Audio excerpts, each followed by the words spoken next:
Hello, I'm Looter, and today this is the breeding playlist from Selective Taming to Endgame Mutations. Do you want to play on the same server as me? Join information is in the Discord, and the Discord link is in the description. If you find yourself liking the video, please leave a like and subscribe. Tell me what you'd like to see. If I take your idea from the comments, I'll do a shout out. Alright, let's clean up the workspace from the last video. Kill catastrophe! Kill apocalypse! Kill your nail! To start working with mutations, we need a lot of female. Basically a harem. Dang it, not that kind. Now if you're super rich, you can just clone a bunch.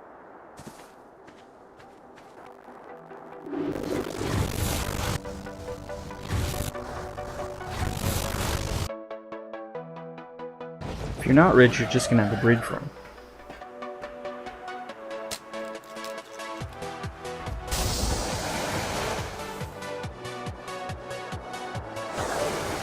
Alternatively, you could just do both. This is the most efficient formation for VLANs that I know of.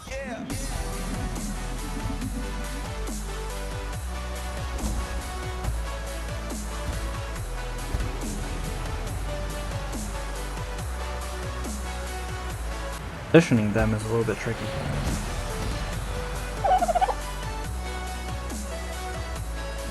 There's 5 on each side. We're going to need a second one of these at the minimum. Ideally, we'd want a lot more. To get into Vanilla Mutations, alright, so you have a male G7 breeding with a group of G7 females of the same lineage, correct? Now start breeding them and hatching their eggs.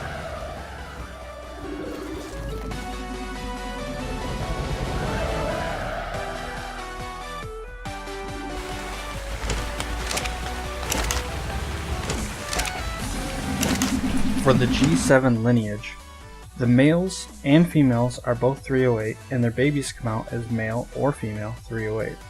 However, 1 in 60 eggs, on average, comes out as a mutant.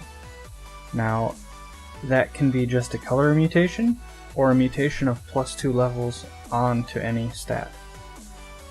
1 in 20 can be a double mutation, and seemingly 1 in 240 get a triple mutation. Now the double and triple are not normally a good thing. Every time a mutation is added to a dino, it takes up a mutation slot.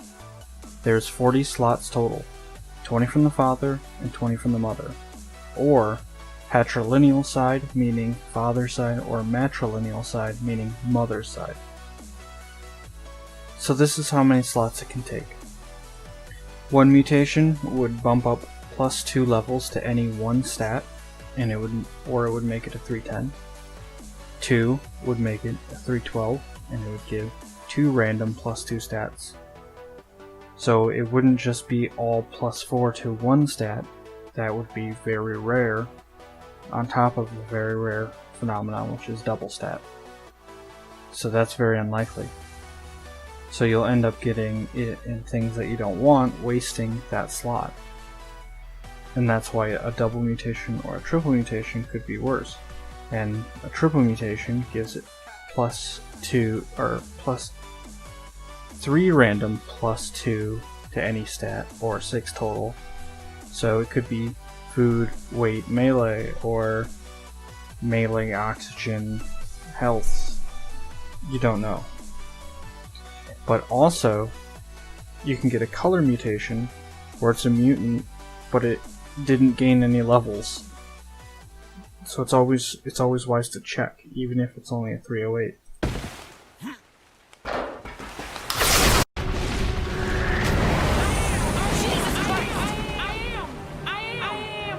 It's totally normal.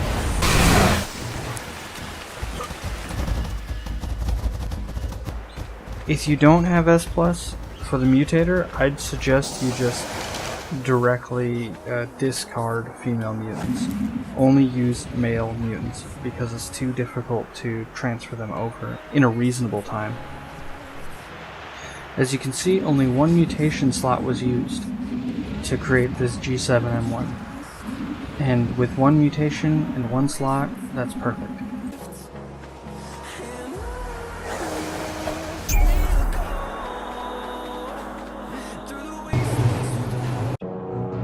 war.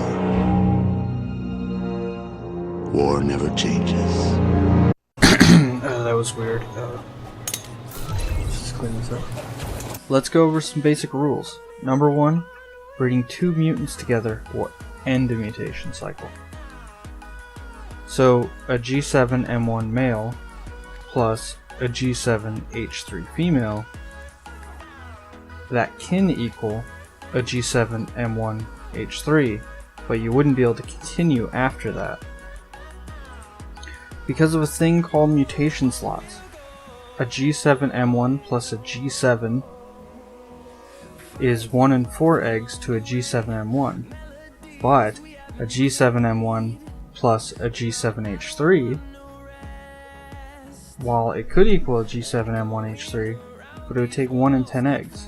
So continuing from a G7M1H3, then trying to get another mutation stacked on that is just unnecessarily making it more difficult for yourself.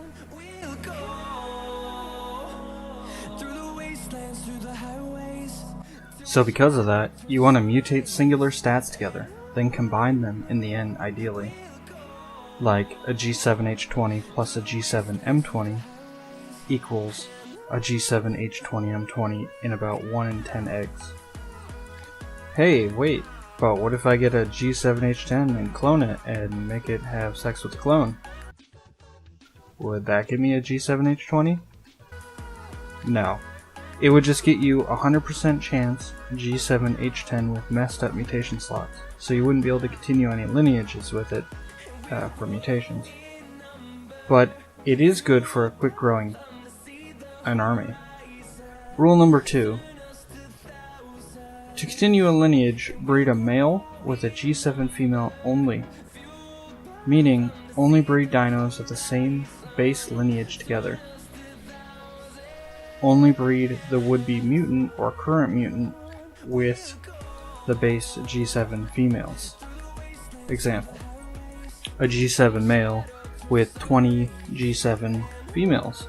That can come out with any mutation. Specifically, it can give us our health or melee mutation, level 1. Now to continue it from there, we got the H1 or M1, we'll say M1 in this case. The M1 male then breed that with the G7 base females again to get the G7M2 male. Then you take the M2, breed it with the bases again, get the M3, and you keep continuing this process all the way up to M20. Then you need to do the same for the second till mutation 20. So we need to take, we need to get an H1 and we need to take that to H20. Then get an H20 male and an M20 female.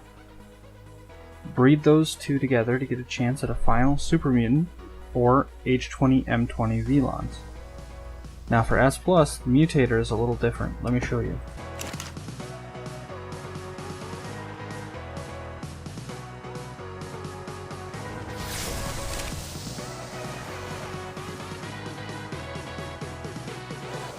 Now notice that I used one mutator and it said 1 of 2. This is how you can tell how many mutation stacks your server allows. Mine is 2. So when I use 1, it shows 1 of 2. So that means I can use 2 or 2 mutation stacks.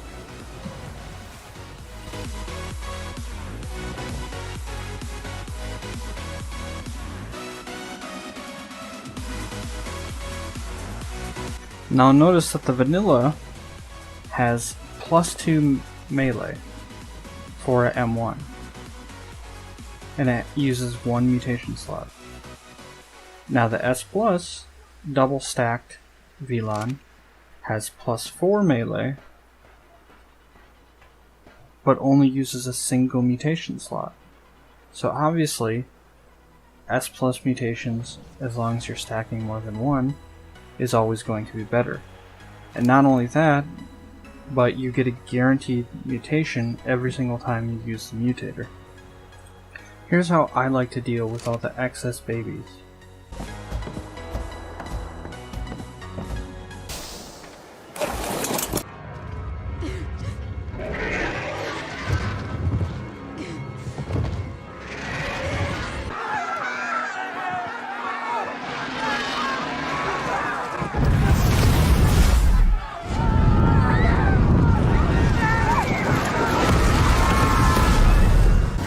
it also levels up my wyvern.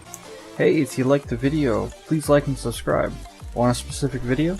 Let me know in the comments. And if I select your video, I will do a shout out. Have a great day. Peace.